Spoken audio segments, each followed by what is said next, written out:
İnsan zəkat vermək üçün kasıb tapa bilməyəcək. Bu, Peyğəmbərimizin İmam Zaman əleyhissalamın hakimiyyət dövrü haqqında dediyi sözdür. Bəs bu necə həyata keçiriləcək? Bugün kasıb dediyimiz çox insan ədalətsizlikdən kasıbdır. İmam Əli əleyhissalam buyurur, Allah kasıbların ruzisini zənginlərin malında qərar verdi. Günümüzdə zənginlik bir azlığın əlində toplanır. Dövr etməli olduğu halda yığılır. İqtisadiyyat axmalı olduğu halda saxlanılır. Yəni mal dayananda kasıblıq başlayır. Qurandakı prinsip isə mal aranızda yalnız zənginlər arasında dövr edən olmasın. Bu ayə İmam Mehdi əleyhissalamın iqtisadi xəritəsinin mərkəzidir.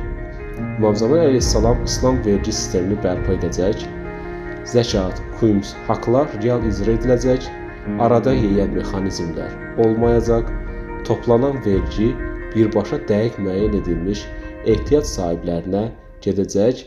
Bu mexanizm daim nəzarətdə saxlanılacaq.